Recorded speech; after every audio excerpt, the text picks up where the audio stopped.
Magandang araw sa iyo, Kuya Chris, at sa lahat ng mga taga-subaybay sa inyong channel. Kagaya ng iba ay nais ko ring ibahagi ang aking kakilakilabot na karanasan tungkol sa ibang mga nilalang.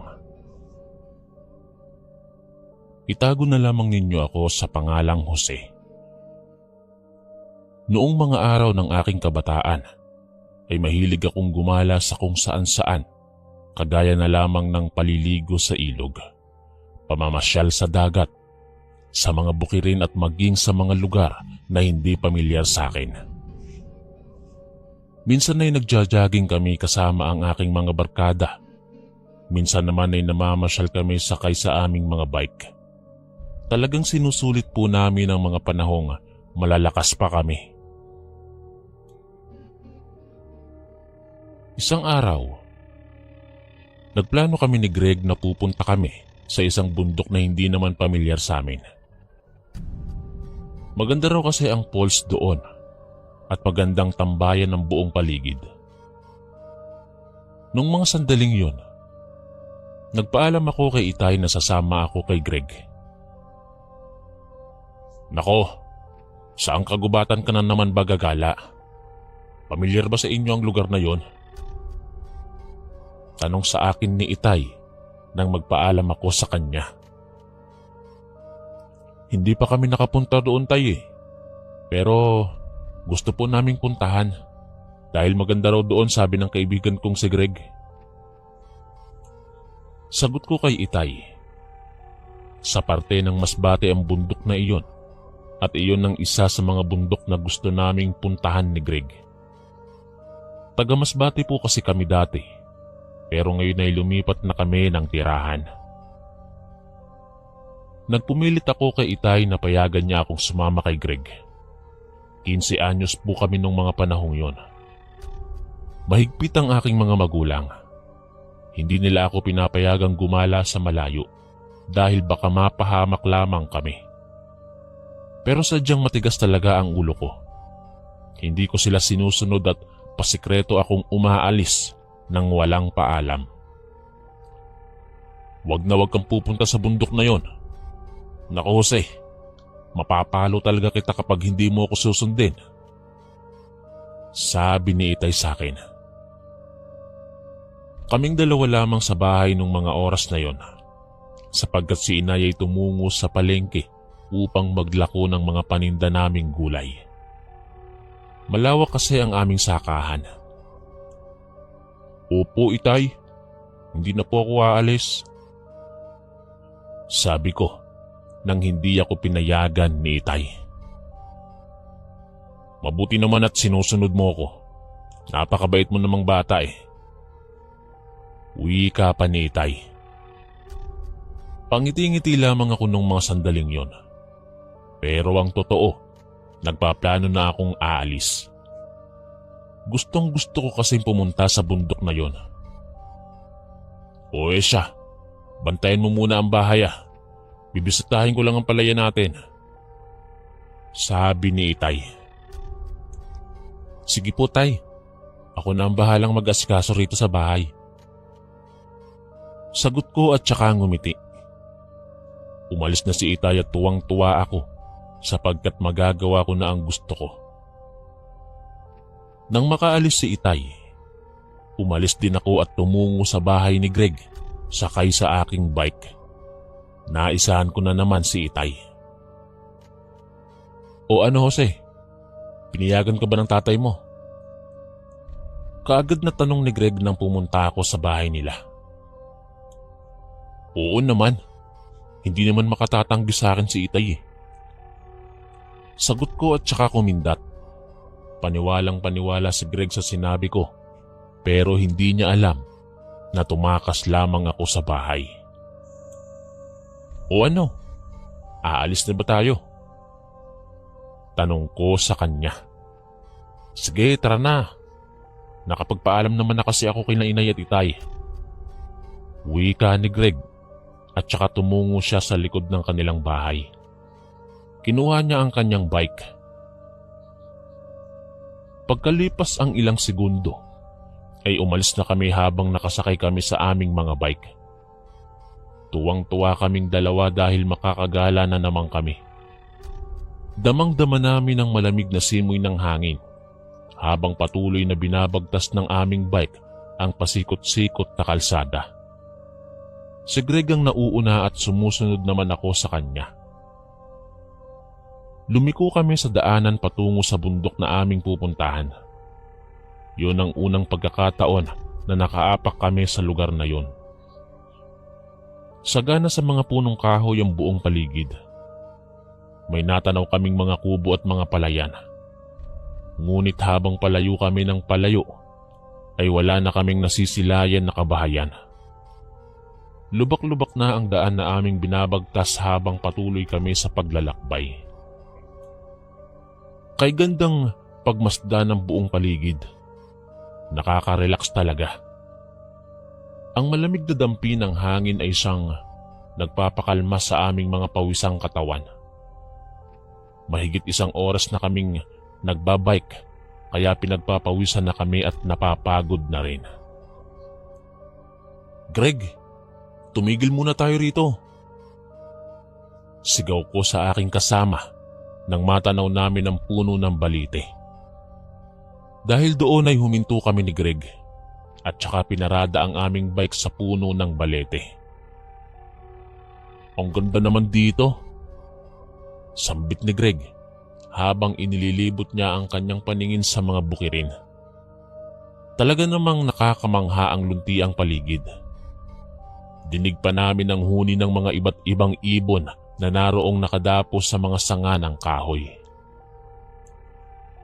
"Talagang napakaganda sa lugar na to. Tama ang desisyon natin na pumunta rito." Wika ako kay Greg habang hingal na hingal kami. "Parang nagugutom na ako. Wala bang mga prutas dito?" Tanong ni Greg. Maging ako ay ramdam ko rin ang biglang pagkalam ng aking tiyan. Kaunti lang kasi ang aking kinain sa umagahan, kaya nagutom ako sa aming mahabang paglalakbay. "Ako nga rin, nagugutom na ako eh. Halika Greg, maghanap tayo ng prutas doon." Sabi ko sa kanya habang itinuturo ko ang direksyon na nasa hindi kalayuan. Sabay kaming tumakbo ni Greg patungo roon. Natanaw namin ang mga puno ng bayabas na hitik sa bunga. "Wow, ang dami namang bayabas dito," sambit ni Greg habang nakapinta sa kanyang labi ang abot tengang ngiti. Natutuwa kami sapagkat maraming hinog na mga bayabas ang bumungad sa aming mga mata. Hindi na kami nagpaligoy-ligoy pa at kumuha na kami agad ng mga malalaking bayabas at kaagad itong nilantakan. Sarap na sarap kami sa matatamis na bayabas. Sa dami ng mga bunga ay talagang mawawala ang iyong pagkagutom. "Jose, saging yun, di ba?" Tanong ni Greg habang tinuturo niya ang gawing kinaroroonan ng mga saging. Napakaraming bunga ng mga ito at hinog na hinog na. "Oo nga Greg, saging nga yun," sagot ko at saka tumakbo kami patungo doon. Hindi naman gaanong mataas ang mga saging na yon kaya inakyat na lang namin ni Greg. Marami kaming bunga ng saging na nakuha. Nagpakabusog kami doon. Nang lumipas ang ilang minuto, naglakad na kami ni Greg pabalik sa puno ng balite. Nagpahinga muna kami roon sa loob ng mga 20 segundo. Pagkatapos naming magpahinga, muli kaming naglakbay ni Greg sakay ng aming mga bisikleta. Nais kasi naming sulitin ang araw na iyon at libutin ang kabuuan ng bundok. Gusto naming tuklasin kung ano pa ba ang kagandahang tinatago ng bundok na yon. Mabuti na lamang at medyo patag ang mga daanan at hindi masyadong matarik kaya hindi kami nahirapan sa pagbagtas ng daan. Habang patuloy sa paglalakbay, natagpuan namin ang napakagandang falls at namangha kami ni Greg sa aming nakita. "Greg, ang sarap maligo sa falls na yan, lalo na't mainit ngayon ang panahon," sambit ko habang nakasunod siya sa akin. Oo nga Jose, tamang-tama yan para sa mainit na klima. Sagot naman ni Greg. Dahil sa kagustuhan naming maligo, huminto muna kami at nilakad ang daan patungo sa falls na iyon. Napakalamig ng buong paligid dahil sa simoy ng hangin at mga luntiang dahon na nakapaligid sa falls. Tara na, maligo na tayo doon. Yaya sa akin ni Greg. At hinubad ang aming mga damit at pang-ibabang saplot at saka sinimulan na namin ang pagtatampisaw sa malamig na tubig. Umakyat pa kami sa mga malalaking bato at saka tumalon-talon sa tubig. Aliw na aliw kami nung mga sandaling yon. Masarap sa pakiramdam ang malamig na tubig kaya sinusulit namin ng mga oras na yon. Nang tumagal kami roon sa talon, napagod din kami sa kakalangoy. Napagpasyahan namin ni Greg na umahon mula sa tubig. Isinuot na namin ang aming mga saplot. Nakabrief lang kasi kami habang naliligo. Pagkatapos naming magbihis ay umalis na kami sa lugar na yon. Bumalik kami sa kinaroroonan ng aming mga bisikleta. Umuwi na tayo Greg, baka gabihin tayo rito eh. Sabi ko sa kanya habang nakatingin ako sa paligid. Mga bandang 4:00 na siguro iyon ng hapon. Malayo-layo pa ang aming lalakarin bago kami makauwi, kaya kailangan na naming simulan ang paglalakbay pauwi bago pa sumapit ang dilim. Natitiyak kong hinahanap na ako ng aking mga magulang, lalo na tumakas lang ako sa bahay namin. Oo nga Jose, kailangan na nating umuwi dahil mahihirapan tayo kapag madilim na. Wika ni Greg at saka sumakay na kami sa aming mga bisikleta. Sinuong namin ang daan pabalik ngunit napansin namin na parang naliligaw kami. Teka, tama ba itong dinadaanan natin? Tanong ni Greg sa akin. Nagpalingalinga kami sa paligid. Hindi ko alam. Hindi ko na kasi matandaan ang dinaanan natin kanina eh. Sagot ko sa kanya habang nalilito kaming pareho.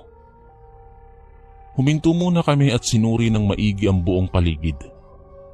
Sa dami ng mga daanan ay hindi namin alam kung alin doon ang tamang daan pabalik. Nakakalito ang tagpong yon. Parang hindi talaga ito yung dinaanan natin kanina eh. Sabi ni Greg habang palingalinga siya sa buong paligid. Baka ito yung tamang daan. Sambit ko at itinuro ang isa pang daanan. Hindi naman kasi namin napansin nung papunta pa lamang kami na napapalibutan pala ng pasikot-sikot na daan ng lugar na yon. Hindi ako sigurado kung yan nga ang tamang daan pero sige, subukan natin. Sagot ni Greg at saka muli kaming sumakay sa bisikleta at sinuong namin ang daan na iyon kahit walang kasiguraduhan kung tama ba ang daang aming binabagtas. Pilit kong inaalala sa aking isipan kung ano ang itsura ng paligid na dinaanan namin kanina. Parang wala naman kasing ipinagkaiba ang mga nakikita sa paligid. Puro mga punong kahoy at mga lunti ang dahon.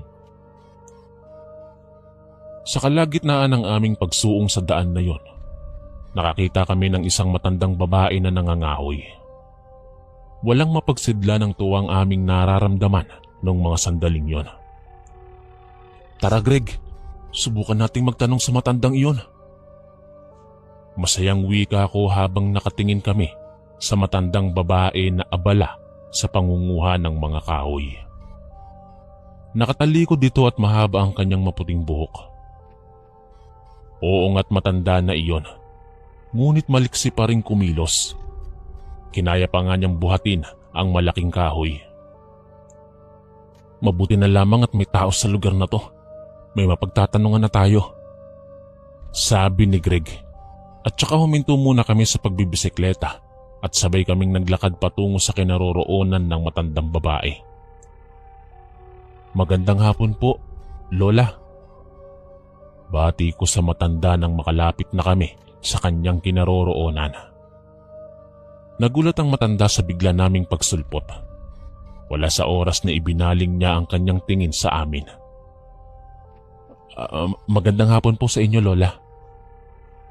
Muling bati ko sa kanya habang nagtatagpo ang aming mga mata. Halata ang pagkabigla sa ekspresyon ng kanyang muka. Magandang hapon din naman sa inyo mga ihaw. Bati niya sa amin at tsaka ngumiti. Bakit kayo nandito sa lugar na ito? Tanong niya sa amin. Humugot muna ako ng malalim na hininga bago sinagot ang kanyang tanong. Namamasyal lang po kami sa lugar na to, pero mukhang naliligaw po kami. Kanina pa namin hinahanap ang daan pabalik pero hindi namin mahanap. Magtatanong po sana kami sa inyo kung alam po ninyo ang daan pabalik. Sabi ko sa matandang babae. Kalmado lamang si Greg habang nakatayo siya sa aking tabi.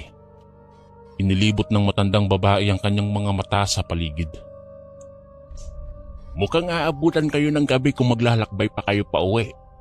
Delikado riyan sa daan kapag ginabi kayo. Paano kung sumama muna kayo sa aking bahay? Tamang-tama at piyesta sa amin at may gaganaping salo-salo mamayang gabi. Doon na muna kayo tumuloy sa amin. Huwag kayong mag-alala, bukas din ay ituturo ko sa inyo ang tamang daan pabalik sa kalsada. Sabi ng matanda sa amin. Bigla kaming nakaramdam ni Greg ng takot dahil sa sinabi ng matanda na delikado raw sa daan kapag ginabi kami. Nagtinginan kami ni Greg. Tila ba nangungusap ang aming mga mata kung ano ang dapat naming gawin. Anong plano mo, Jose? Itutuloy pa ba natin ang paglalakbay pa uwi? Tanong ni Greg sa akin. Nako, kung ako sa inyo mga iho, wag na muna kayong umuwi. Tingnan ninyo ang paligid. Padilim na ng padilim. Hindi ninyo alam kung gaano kadelikado ang lugar na ito pagkagat ng dilim. Sabat naman ng matandang babae. Tumingin kami sa buong paligid na napapalibutan ng mga punong kahoy. Tama nga ang sinabi ng matanda. Padilim ng padilim na talaga ang paligid. Ilang minuto na lang ang natitira at maaagaw na ng dilim ang natitirang liwanag. Natatakot kami ni Greg sa posibleng mangyari. Iniisip namin na baka mapahamak kami kapag uuwi kami. Hindi pa naman namin kabisado ang lugar na yun. Ano? Dito na lang muna tayo magpalipas ng gabi? Tanong ko kay Greg. Mga ilang segundo pa ang nagdaan bago siya sumagot. Pwede naman. Nag-aalinlangan niyang tugon. Halata sa tono ng kanyang boses na naguguluhan siya kung dapat ba kaming umuwi o hindi na muna. Sa katunayan, nahihirapan din akong magdesisyon. Kaso iniisip ko na kung uuwi pa kami ay tiyak na gagabihin kami sa daanan. Mga 2 oras pa kasi ang aming igugugol sa paglalakbay bago kami makarating sa aming bahay. Mas mabuti pa sumama na lang tayo kay Lola nang sa gayon ay kahit papaano mayroon tayong matuluyan. Sabi ko kay Greg at wala na siyang nagawa kung hindi ang pumayag na lamang. Tiyak na maaaliw kayo roon sa amin mga ihaw. Pesta ngayon sa aming lugar. Wika ng matanda habang nakapinta ang matamis na ngiti nito sa kanyang mga labi. Madali na kayo. Sumama na kayo sa akin bago pa sumapit ang dilim. Dagdag pa ng matanda at saka kinarga ang kanyang mga naipon na kahoy. Sumakay na kami ni Greg sa aming mga bisikleta at saka sumunod sa matandang babae. Hindi kami nahirapan sapagkat patag naman ang lupa sa lugar na yon. Habang karga-karga ng matanda ang mga kahoy, napansin namin na malakas pa siya. Hindi siya kagaya ng ibang matandang babae na uugod-ugod na. Sa aking palagay ay mga 75 anyos na ang matandang yon. Kay bilis niyang lumakad at mukhang hindi siya nahihirapan sa kanyang daladala. Nakasunod kami ni Greg sa kanya. Mga pasikot-sikot na daan ang aming dinaanan bago kami nakarating sa bahay ng matanda. Pagdating namin doon, nagulat kami dahil napakatahimik ng paligid. Ang tanging akala ko ay may mga sayawan doon dahil piyesta raw sa kanila ayon sa matandang babae. Sinuri namin ang buong paligid. Napalilibutan ng mga masukal na kakahuyan ng bahay ng matanda. Pasilip-silip kami sa loob ng kanyang bahay na gawa lamang sa kawayan. Nagbabakasakali ako na baka nasa loob ng kanyang bahay ang mga bisita. Ngunit wala namang ibang taong naroon maliban sa isang batang lalaki na sa tingin ko ay 7 taong gulang. O pasok kayo sa loob. Wika ng matanda sa amin. Iniwan na namin ni Greg ang aming bisikleta sa labas ng bahay at saka pumasok na. Tuluyan na kasing nilamon ng dilim ang buong paligid kaya natatakot kaming tumambay sa labas. Lola, kaano-ano po ninyo yung batang yan? Tanong ko sa matanda habang nakatingin ako sa batang lalaki na tahimik na nakaupo sa gilid. Lampara lamang ang kanilang ilaw nung gabing yon. Siya ang aking apo. Sagot ng matandang babae. Nasaan po ang kanyang mga magulang? Usisa naman ni Greg. Nasa loob. Tipid na sagot ng matanda habang nakatayo siya malapit sa mesa. Sa ibabaw ng mesa ay mayroong nakalatag na matalim na itak na siyang ginamit ng matandang babae sa pangangahoy. Lola, di ba sabi mo may piyesta rito sa lugar nyo? Bakit po kaming dalawa lang ni Greg ang bisita? Tanong ko sa matandang babae.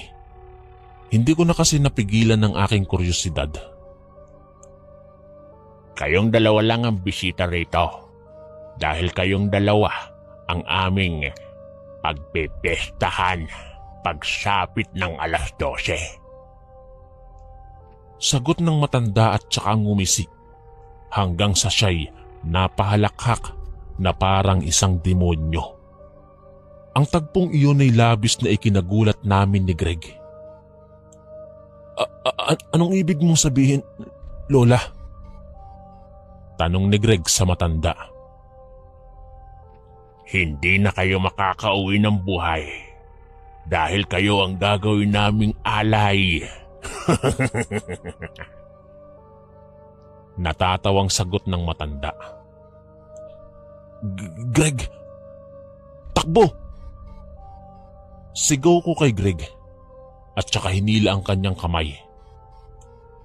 Ngunit bago pa man kami makatakas, mabilis na kinuha ng matandang babae ang kanyang itak at tinaga ako sa bandang likod. Napahiyaw ako dahil sa sobrang sakit. Ganoon din si Greg. Tinaga rin siya ng matanda ngunit hindi sa likod, kundi sa binti. Wala sa oras na natumba si Greg sa kanyang kinatatayuan. Kung inaakala niyong makakauwi pa kayo ng buhay, pwes, nagkakamali kayo. Galit na sambit ng matanda at saka humalakhak. Kinaladkad niya kami ni Greg patungo sa isang silid habang nagsusumigaw kami ng tulong. Itinali niya kami sa loob ng isang maliit na silid. Hindi kami makatakas sapagkat nakagapos ang aming mga kamay at paa. Nakapangsisisi kung bakit sumama pa kami sa matandang yon. Napakalansa ng silid.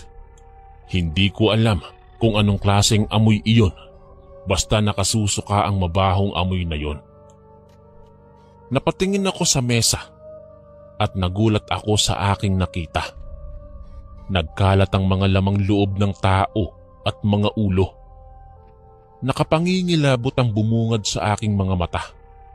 Sa isang maliit na palanggana ay naroon ang pulang likido na dinadapuan ng mga langaw. Sa palagay ko, dugo ng mga tao ang laman ng palangganang yon. Sa hindi kalayuan, Sa loob ng silid na kung saan kami nakagapos, natagpuan namin ni Greg ang isang kama na kung saan ay mayroong isang babae at isang lalaki. Maya-maya pa, pumasok ang batang lalaki at lumapit sa mga ito. "Ma? Pa? Gising na po kayo." Wika ng batang lalaki. Napagtanto ko na yun pala ang mga magulang ng batang lalaki. Pinipilit niyang gisingin ang kanyang mama at papa. Subalit hindi naman sila kumikibo. Para bang naparalyze ang mga ito. Pakikiusapan ko na sana ang batang lalaki na tanggalin na ang tali sa aking kamay. Ngunit biglang dumating ang matandang babae. Tumingin ito sa amin at saka lumapit sa dalawang mag-asawa na nakahiga sa kama. May sinabi siya sa dalawa. "Ilang oras na lang ang natitira. Gagaling na kayo. Nakahanap na ako ng 2 alay at gagamitin ko sila sa gagawin kong ritual upang pagalingin kayo kapalit ng kanilang buhay." Sabi ng matandang babae sa kanila. Dinig na dinig namin ni Greg ang sinabi ng matanda, kaya kinilabutan kami ng sobra. "Konting tiis na lang. Muli na nating makakamit ang ating kapangyarihan bilang mga aswang." Dagdag pa ng matanda. Sumigaw kami ng napakalakas ni Greg ng tulong na ikinabigla ng matanda. Nagbabakasakali kami na mayroong tutulong sa amin. "Kahit mapaos man kayo sa kakasigaw, walang tutulong sa inyo." Wika ng matanda at saka humalakhak. "Pakawalan mo kami! Maawa ka sa amin!" Pagmamakaawa ko. Subalit hindi kami pinansin ng matanda. Pumasok na siya sa isang kwarto at saka natulog. Samantalang ang batang lalaki naman ay humiga sa tabi ng kanyang ama at ina. Hindi nagsasalita ang bata at nakatingin lamang ito sa amin. Patuloy lamang kami ni Greg sa pag-iyak hanggang sa nakatulog ang bata pati ang matanda. Kailangan nating makatakas bago sumapit ang 12:00. Hindi ako papayag na gagawin akong alay ng mga aswang. Bulong ko kay Greg. Pero paano tayo makatakas? Nakagapos ang ating kamay at paa. Mahinang sagot ni Greg. Sinubukan kong tanggalin ang tali sa aking kamay gamit ang aking ngipin. At tila isang himala ang nangyari. Napigtas ang tali na nakagapos sa aking kamay. Walang mapagsidla ng tuwang aking naramdaman nung sandaling yun. Pagkatapos noon ay dali-dali kong hinubad ang tali sa aking paa. Nang maalis ang tali sa aking paa, tinulungan ko si Greg na maalis ang tali sa kanyang kamay at paa. Dumudugo pa ang kanyang binti dahil sa sugat na dulot ng pagtaga sa kanya ng matanda. "Huwag kang maingay, tatakas tayo." Bulong ko kay Greg at saka inalalayan ko siya sapagkat nahihirapan siyang lumakad. Nakaakbay siya sa akin habang dahan-dahan kaming naglalakad patungo sa labas. Ngunit sa kasamaang palad, biglang nagising ang batang lalaki. Bumangon ito at tumingin sa amin. Bigla akong kinabahan. "Maawa ka sa amin. Huwag mo kaming isusumbong sa lola mo." Pagmamakaawa ko sa bata. Ngunit nagulat kami nang biglang sumigaw ang bata ng napakalakas na naging dahilan ng paggising ng matandang babae. Nagahalo na ang takot at kaba sa aking dibdib nung mga oras na yon. Hindi ko alam kung anong gagawin ko. "Aba, tatakas kayo ha?" Galit na sambit ng matanda at kinuha nito ang itak sa ibabaw ng mesa. Ngunit mabilis akong kumaripas ng takbo. Naiwan sa loob si Greg dahil nahihirapan siyang tumakbo sapagkat may sugat siya sa binti. Gusto kong isama si Greg sa pagtakas. Pero wala ng oras. Kailangan kong iligtas ang aking sarili. Naluluha akong binabagtas ang madilim na daan palayo sa bahay ng matandang babae. Dinig ko ang malakas na sigaw ni Greg. At iyon ay dahil pinagtataga siya ng matanda upang hindi makatakbo. Nagtago ako sa masukal na gubat at pasikretong sinilip ang bahay ng matanda. Hindi ko alam kung anong mga nagaganap sa loob, ngunit naririnig ko ang mga pagmamakaawa ni Greg sa matanda hanggang sa biglang tumahimik ang paligid. Kasunod ng tahimik na iyon ay bigla kong narinig ang malakas na tinig ng matanda na parabang gumagawa ng ritual. Kapalit ng buhay na ito, palakasin ninyo ang kapangyarihan ng aming angkan bilang mga aswang. Kapalit ng buhay na ito, palakasin ninyo ang kapangyarihan ng aming angkan bilang mga aswang. Yun ang mga salitang paulit-ulit na sinasambit ng matandang babae at dinudugtungan niya pa ng mga salitang Latin. Hindi ko alam kung anong ibig sabihin nun. Hindi ko na naririnig ang sigaw ni Greg at batid kong siya ang ginawang alay upang muling palakasin ang dalawang nanghihinang aswang. Pagkatapos noon ay kumaripas ako ng takbo palayo sa lugar na yon. Natatakot ako na baka ako ang isunod ng matandang aswang. Binagtas ko ang masukal na daan kahit madilim hanggang sa nakarating ako kung saan-saan. Naabutan ako ng umaga at marami akong galos sa katawan. Subalit masaya ako sapagkat ligtas akong nakatakas sa mapanganib na lugar na yon. Umuwi ako sa amin at ikinuwento kina inay at itay ang totoong nangyari. Pinagsisisihan ko kung bakit sinuway ko ang bilin ni itay na huwag akong aalis ng bahay.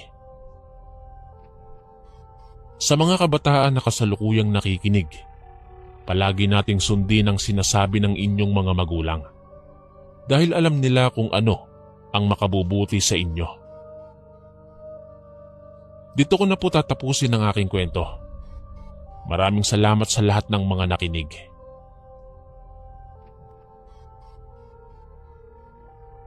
Magandang araw Kuya Chris at sa lahat ng mga sumusuporta sa inyong programa.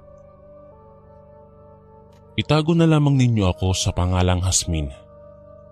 Ang kwentong aking ibabahagi sa inyo ay tungkol sa aking karanasan tungkol sa mga aswang. Tubong Negros Occidental po ako.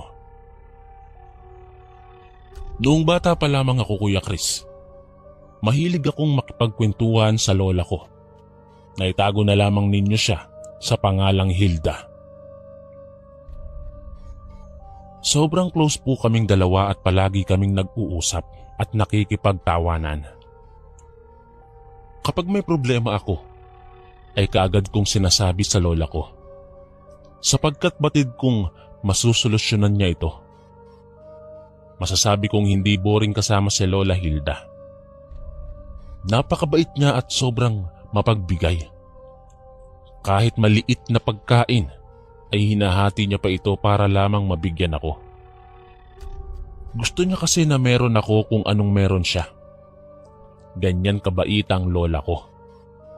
Kaya naman ay masasabi ko na sobrang proud ako kay Lola Hilda. Laking pasasalamat ko na siya ang aking naging lola. Isang araw habang kumakain kami sa pagkainan, ay mayroon siyang sinabi sa akin. Hasmin, aalis ako bukas. Mag-iingat kayo rito ha. Napatigil ako sa pagsubo ng pagkain nang marinig ko ang sinabi ni Lola Hilda. Anong sabi mo Lola? Aalis ka po bukas? Tanong ko sa kanya. Nais ko lamang tiyakin kung talagang tama nga ang aking narinig mula sa kanyang bibig.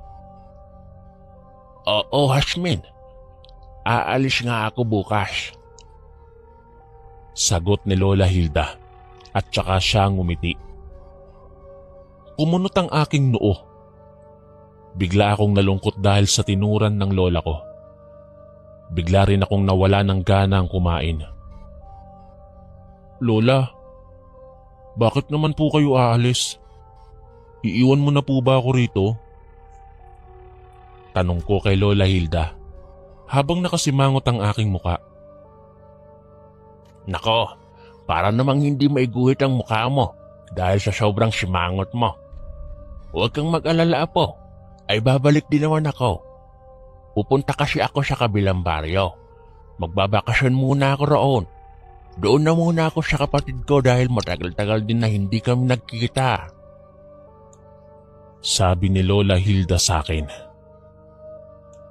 Matatagalan ka po ba roon, Lola? At saka, hindi mo ba ako pwedeng isama? Tanong ko kay Lola Hilda. Nagbabaka sakali akong isasama niya ako sa pupuntahan niya. Gusto ko kasi dati na magkasama kami palagi at kahit saan siya magpunta ay dapat nandoon ako. Ay nako apo, hindi ka pwedeng sumama sa akin. Dito ka lang sa bahay para naman may katulong ang iyong inay sa paglalaba. At isa pa, may pasok pa kayo. Hindi ka pwedeng mag-absent. Pagbutihin mo na lang ang pag-aaral mo ha at magpakabait ka rito. Huwag kang mag-alala po. Babalik din naman ako pagkatapos ng 1 linggo. Wika sa akin ni Lola Hilda. Mas lalo akong nalungkot dahil sa kanyang sinabi. 1 linggo ka roon, Lola? Grabe, ang tagal naman ng iyong bakasyon. E di mabuboring na po ako rito sa bahay. Wala na akong katawanan at kasama sa asaran. Sambit ko. Magkasama naman kami ni Inay at Itay sa loob ng aming bahay. Pero mas close kami ni Lola Hilda kumpara sa mga magulang ko. Madalas kasing seryoso sina Inay at Itay. Sila ang tipo ng mga tao na mahirap patawanin. Kung sa bagay, puro trabaho kasi ang laman ng kanilang utak. Parehong masipag sina Inay at Itay. Hindi sila nagsasayang ng oras para sa mga walang kwentang bagay. Gusto nilang magtrabaho ng magtrabaho para na rin sa ikabubuti namin. Mababait naman ang mga magulang ko. Sadyang mas close lang talaga kami ni Lola Hilda. Ang lola kong kalog at go na go sa mga kalokohan at asaran. Pagkatapos naming kumain ay kaagad na nag-impake si Lola Hilda. Kahit nalulungkot ako, ay tinulungan ko pa rin siya sa paghahanda ng mga dadalhin niyang gamit. Mamimiss po kita, Lola Hilda. Sambit ko habang tinutupi ang kanyang mga damit at ipinapasok sa loob ng bag. Mamimiss din kita, apo. Pag uwi ko rito, magdadala ako ng mga prutas. Malawak kasi ang sakahan nila roon. Sabi naman ni Lola. Kahit papaano ay nagawa niya akong pangitiin. Wow, gusto ko yan, Lola. Masarap kasing kumain ng prutas eh. Niko. Ako kasi yung tipo ng taong mahilig sa mga gulay at prutas. Kaya ay sinasabi nila na malusog daw ako. Nang sumapit ang umaga, umalis na si Lola Hilda.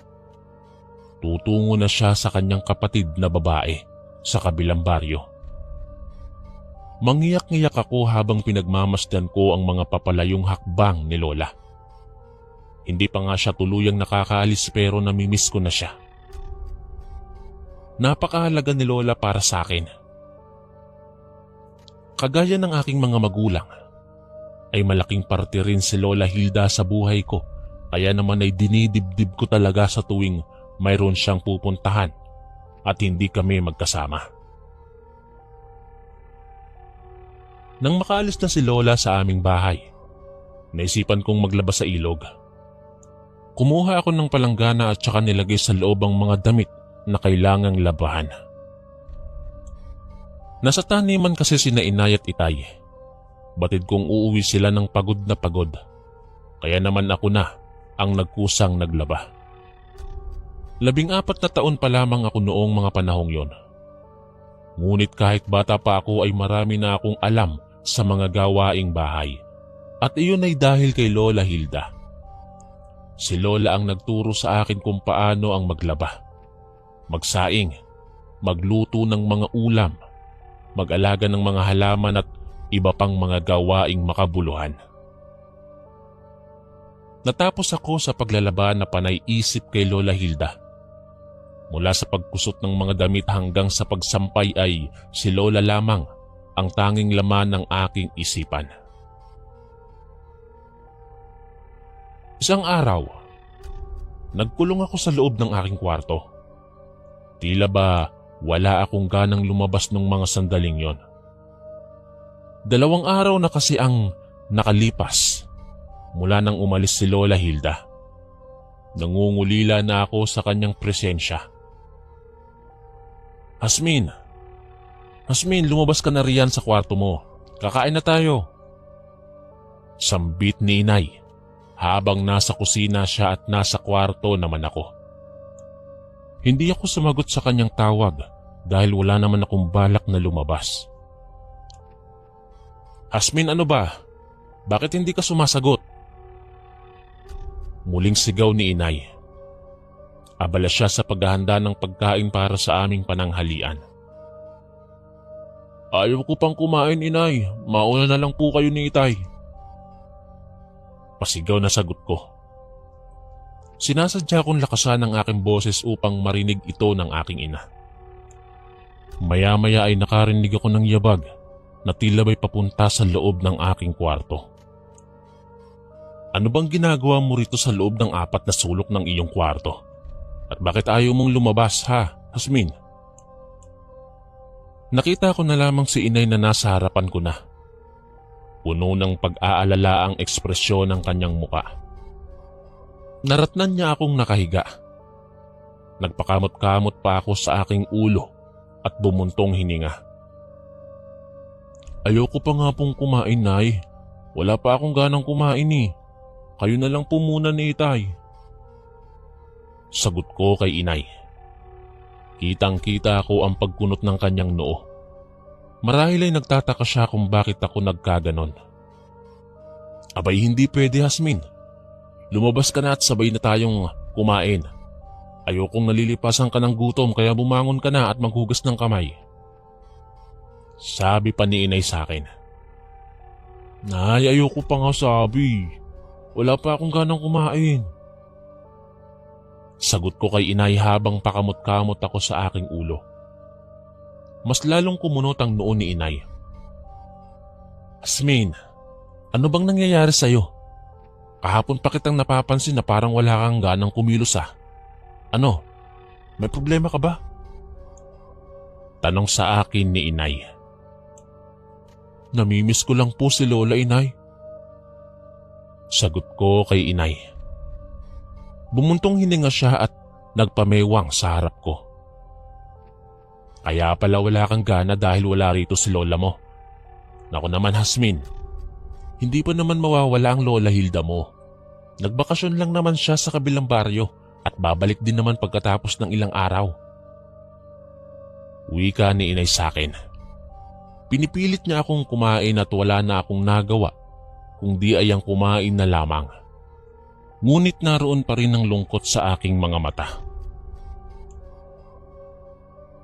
Nang sumapit ang 12:00 ng gabi, nagising ako dahil sa malakas na ingay na nagmumula sa itaas ng aming bubong. Parang kinakalampag ang aming bubungan. Bumangon ako at saka tumungo sa kwarto nila Inay at Itay. Nakita kong nagising si Inay samantalang si Itay naman ay sobrang himbing ang tulog. Nay, ano po ba yung ingay sa bubong? Ang sarap ng tulog ko eh, nagising tuloy ako. Reklamo ko kay Inay.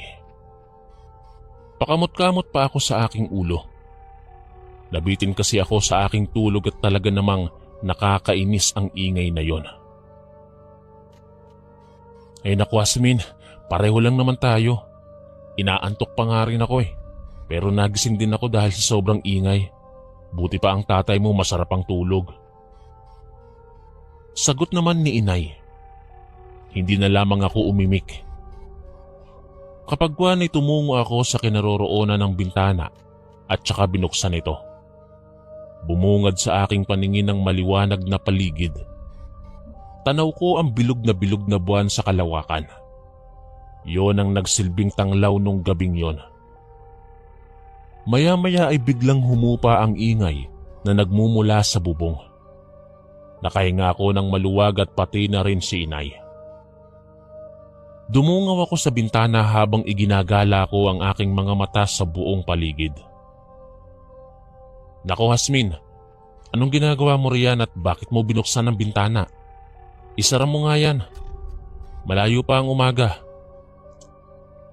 Sambit ni inay habang nakatingin siya sa akin.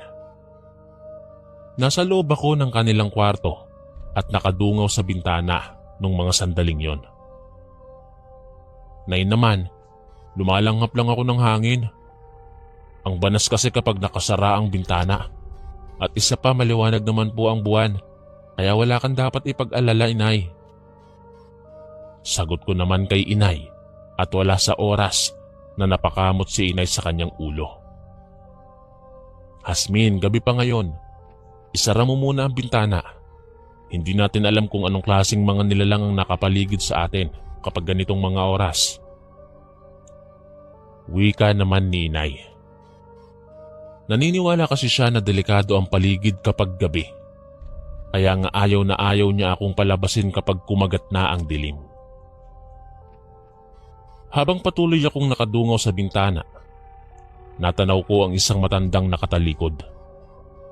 Ang kanyang buhok at pangangatawan ay parehong-pareho kay Lola Hilda. Tiningnan ko ng maigi ang matanda. Ngunit hindi ko mamukhaan ang kanyang itsura sapagkat nakatalikod siya. Ngunit malakas talaga ang aking kutob na si Lola Hilda yon. Inay, diba si Lola Hilda yon? Anong ginagawa niya sa labas? Tanong ko kay inay. Sumilip din si inay sa bintana upang tingnan ang matandang tinutukoy ko. Hasmin, hindi yan ang lola mo. Nagbakasyon si Lola Hilda mo sa kabilang baryo at sa susunod na araw pa ang uwi niya, di ba? Sagot naman ni inay. Muli kong tiningnan ang matandang babae. Kahit sa ang anggulo ako tumingin, si Lola Hilda talaga ang pumapasok sa isip ko. Malay po natin, baka umuwi siya ngayon. Sagot ko naman kay inay. Dahil sa labis na pananabik ko kay Lola Hilda, ay mabilis akong tumalon sa bintana para puntahan si Lola. Mababa lang naman kasi ang bintana kaya kinaya kong dumaan doon. Labis na ikinagulat ni inay ang aking ginawa. Hasmin, bumalik ka rito. Hindi yan ang lola mo. Malakas na sigaw ni inay. Ngunit hindi ko siya pinansin. Nagpatuloy ako sa pagtakbo palapit sa kinaroroonan ng matanda. Lola Hilda, anong ginagawa mo rito? Tanong ko sa matandang babae na nakatalikod. Buong akala ko ay si Lola Hilda yon. Ngunit laking gulat ko nang biglang lumingon ang matandang babae. Napasigaw ako ng malakas nang makita ko ang kanyang muka. Duguan ang kanyang bibig. Mahahaba ang kanyang mga pangil at nagbabaga ang kanyang mata. Galit na galit ang kanyang muka habang nakatingin siya sa akin. Sa gilid ng kinatatayuan namin ay mayroong patay na katawan ng kambing. Naisip ko na iyon ang dahilan kung bakit duguan ang bibig ng matanda. Kumaripas ako ng takbo pabalik sa bahay habang nagsusumigaw ako. Ngunit huli na ang lahat sapagkat mabilis akong hinila ng matandang aswang. Sinigaw ng aking inay ng malakas ang aking pangalan at tinatawag niya ako. Kitang-kita niya sa bintana kung paano ako hinila ng aswang. Agad ko namang tinawag si inay at sinabi kong tulungan ako. Umiiyak na ako nung mga oras na yon. Maya-maya ay biglang lumabas sina inay at itay. May dala-dala silang itak at tumakbo sila palapit sa amin. Ngunit mabilis akong natangay ng aswang patungo sa liblib na kagubatan. Panay sigaw lamang ako habang hinihila ako ng aswang. Kung saan saang kakahuyan kami nakarating habang dinig ko ang sigaw nila inay at itay. Batid kong hinahanap nila ako. Subalit patuloy pa rin akong inilalayo ng aswang. Naririnig kong tinatawag ng aking ina ang aking pangalan, pati na rin ang aking ama. Namamayani ang kanilang sigaw sa loob ng kagubatan nung mga oras na yon. Walang ibang bahay roon maliban sa amin.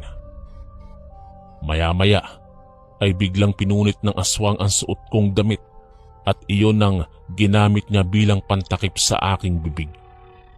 Itinali niya iyon sa aking ulo. Ganon din ang ginawa niya sa aking dalawang kamay. Iginapos niya ito gamit ang aking damit na pinunit niya. Dahil doon ay hindi na ako makasigaw. Tanging iyak na lamang ang aking nagawa habang dinig ko pa rin ang mga sigaw nila inay at itay. Patuloy pa rin nila akong hinahanap. Subalit wala silang kaalam-alam kung nasan ako.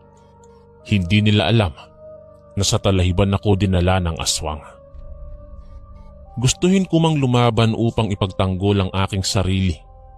Ngunit hindi sapat ang aking lakas para talunin ang aswang. Labis kong pinagsisisihan kung bakit hindi ko sinunod ang sinabi ni inay. Mas pinili ko kasing paniwalaan ang aking kutob na si Lola Hilda, ang matandang babaeng nakita ko. Ngunit hindi ko akalaing yun pala ay isang aswang at hindi si Lola Hilda. Lumipas ang mahigit 10 minuto. Nakarating na kami sa kung saan-saan habang hila-hila ako ng aswang. Naririnig ko pa rin ang sigaw ng aking mga magulang ng oras na yon. Ngunit hindi na masyadong malakas. Malayo na kami sa kinaroroonan nila at wala akong ideya nung mga sandaling yon kung saan ako dadalhin ng aswang. Iyak lang ako ng iyak habang pilit na nagwawala. Ngunit hindi ko magawang makatakas sapagkat napakalakas ng aswang. Sa sobrang takot at kaba na nararamdaman ko sa loob ng aking dibdib, bigla akong hinimatay. Hindi ko alam kung ano ang sumunod na nangyari.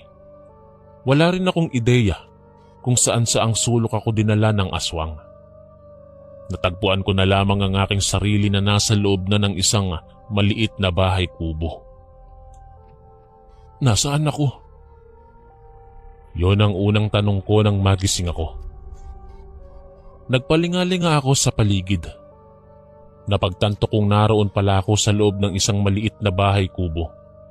Nakagapos pa rin ang aking dalawang kamay at may takip ang aking bibig. Konti na lang.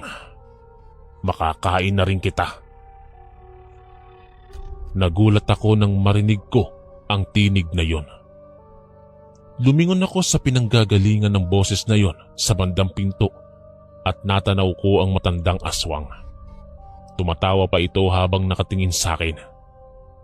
Sa hindi kalayuan ay natanaw ko ang apoy at mayroong malaking kawa. Naisip ko na lulutuin ako ng aswang, kaya naman ay kaagad na nagsipag-unahan sa paglandas ang aking mga luha. Halos paungol na lamang ang aking sigaw dahil mayroong takip ang aking bibig. Halos nanginginig na rin ang aking buong katawan. Naisip ko na iyon na talaga ang huling buhay ko. Tumatawa-tawa pa ang aswang habang pinagmamasdan niya akong nagwawala at nagsusumigaw. Takot na takot talaga ako nung mga sandaling yon. Pakiramdam ko ay ako na ang pinakamalas sa buong mundo. Maya-maya ay humakbang ang aswang sa kinaroroonan ng malaking kawa. Habang tumatagal ay mas lalo akong kinakabahan. Natatakot ako sa mga susunod na mangyayari. Habang abala ang aswang sa pagpapaapoy, ay bigla akong nakarinig ng malakas na boses. Bigla akong nabuhayan ng pag-asa dahil ang tinig ng aking ina ang aking narinig. Labis na ikinagulat ng aswang ang biglang pagsulpot nila inay at itay. Nagsusumigaw silang dalawa at galit na galit sila sa aswang. "Ilabas mo ang anak namin! Halimaw ka!" Malakas na sigaw ni itay. Nakita nila ang aswang na naroong nakatayo malapit sa malaking kawa. At sa sobrang galit ni itay ay hinampas niya ang matandang aswang gamit ang malaking kawayan na kanyang daladala. Hindi na paghandaan ng aswang ang biglang pag-atake nila inay at itay. Kaya naman ay natumba ang aswang at nasubsob sa loob ng kumukulong tubig sa malaking kawa. Dinig ko ang malakas na sigaw ng aswang. Pinaghahampas pa nila inay at itay ang katawan nito. Sobrang galit sila sa aswang, kaya sinaktan nila ito ng sinaktan. Dahil sa tindi ng init ay halos maluto na ang mukha ng aswang. "Yan ang nababagay sa iyong halimaw ka. Pati anak namin bibiktimahin mo pa talaga ha?" Matapang na sambit ni inay.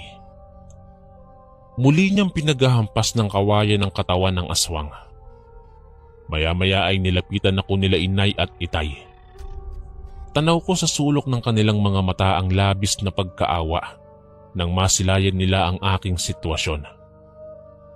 Kaagad nilang inalis ang tali na nakagapos sa aking kamay at inalis din nila ang takip sa aking bibig. Napayakap ako sa kanila ng mahigpit at tsaka humagulgol. "Huwag kang mag-alala anak, ligtas ka na. Hindi ka na niya masasaktan." Bulong ni inay sa akin at niyakap niya rin ako pabalik. Laking pasasalamat ko sa aking mga magulang. Kung hindi sila dumating, siguro'y tuluyan na akong naihaw ng aswang. Hindi ko akalaing magagawa pala akong iligtas ng aking mga magulang. "Halika na, uuwi na tayo sa bahay." Wika ni itay at saka inalalayan nila ako. Nakita nila ang mga sugat sa iba't ibang parte ng aking katawan. Kung saan saang mga kakahuyan kasi ako kinaladkad ng aswang. Ramdam ko rin ang hapdi sa aking sugat. Ngunit kahit ganoon kasaklap ang aking sinapit, ay labis pa rin akong nagpapasalamat sapagkat hindi ako pinabayaan ng aking mga magulang. Tiningnan namin ang aswang na nakasubsob sa malaking kawa ang kanyang ulo.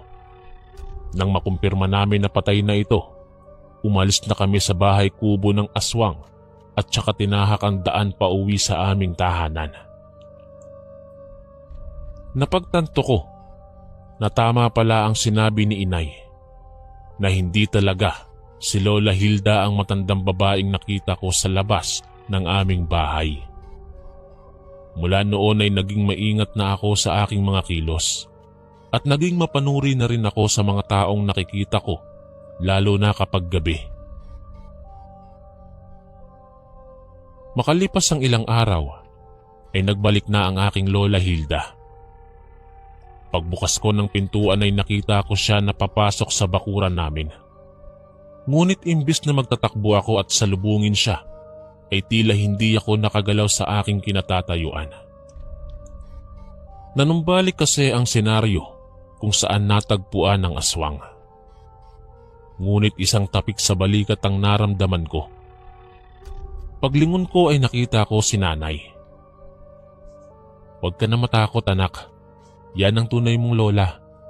Sige na, puntahan mo na siya." Biglang gumuhit ang ngiti sa aking mga labi. Tumakbo ako patungo sa aking Lola Hilda at niyakap siya ng mahigpit.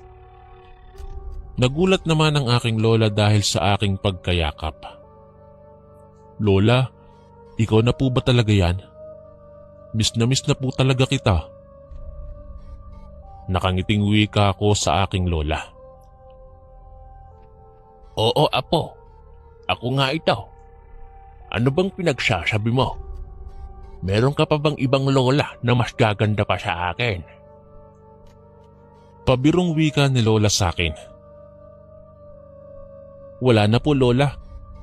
Binibiro ko lang po kayo. Kayo po ang lola kong sobrang ganda at hindi kasing pangit ng isang aswang. Natatawang sagot ko naman sa kanya. Abay, anong aswang ba ang pinagsasabi mo, iha? Wala po, Lola. Wala po. Hindi ko na muna ikinuwento kay Lola ang kahindik-hindik na nangyari sa akin.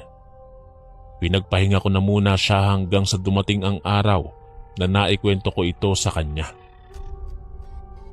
Gulat na gulat siya sa kanyang mga narinig at hindi niya inakalang mangyayari yon sa akin.